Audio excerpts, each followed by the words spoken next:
class. My name is Taylor Runyons. I've been working with Group B for the group project.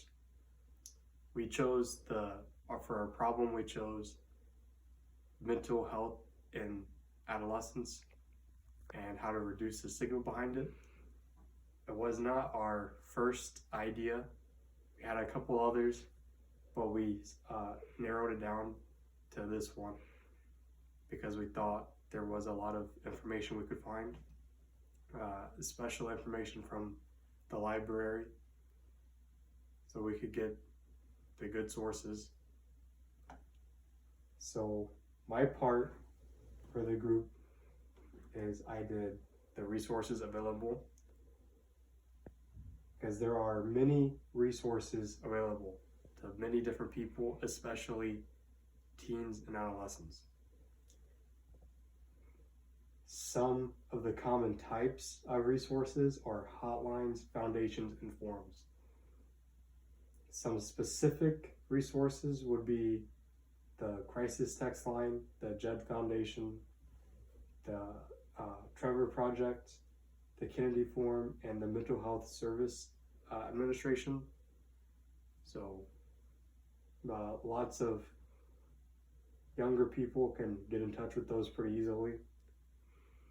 And for the hotlines and the forums, you can do that from home. You don't even have to go anywhere.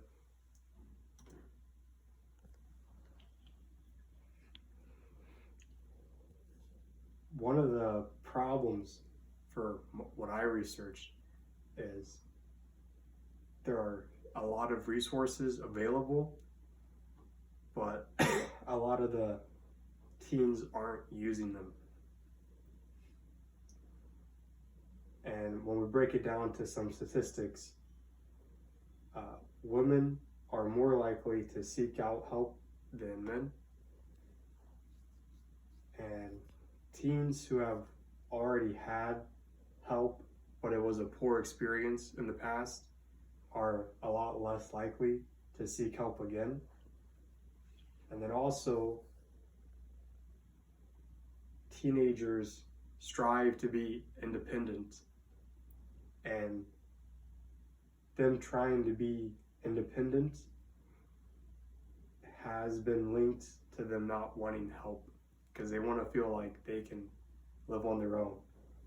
They think that's what it's like to be independent, so they don't want to ask for help. One of the factors for this would be the cost, because some of these resources cost something and a lot of them are free. Many of the resources are free, like almost all the hotlines and forums are free, and a lot of the help you can get from school is also free. Think of like a school counselor that you can just talk to. However, some forms of help are not free. So you have things like private therapist. But if you have insurance, a lot of insurance companies can provide people with a therapist for free or for a reduced price.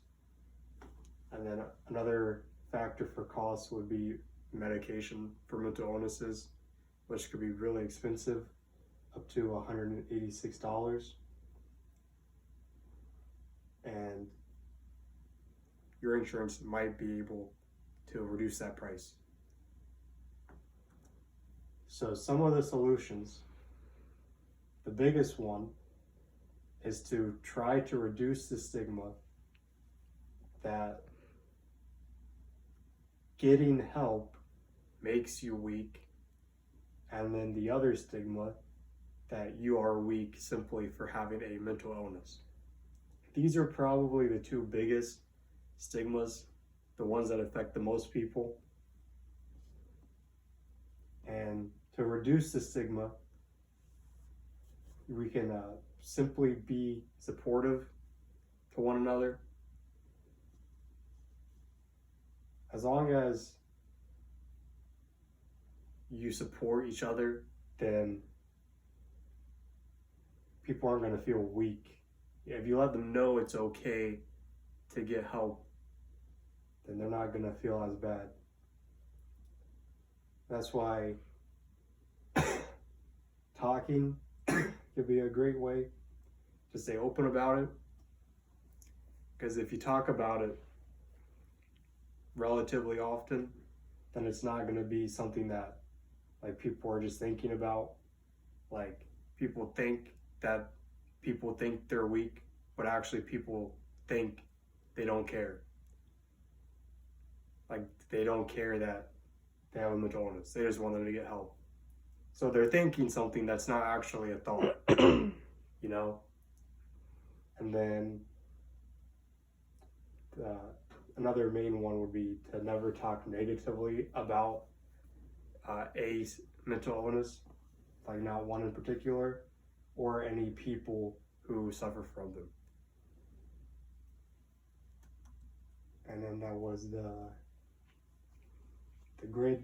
We have the solution.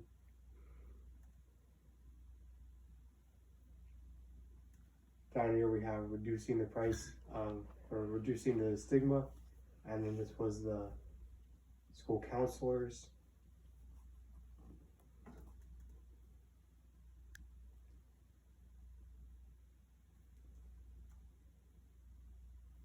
But the main solution is just to try to reduce the stigma for my part, so people can use the resources, which again would be a lot of things like hotlines or foundations or forums. And to remember just to promote each other and make sure that, you know, everyone's taken care of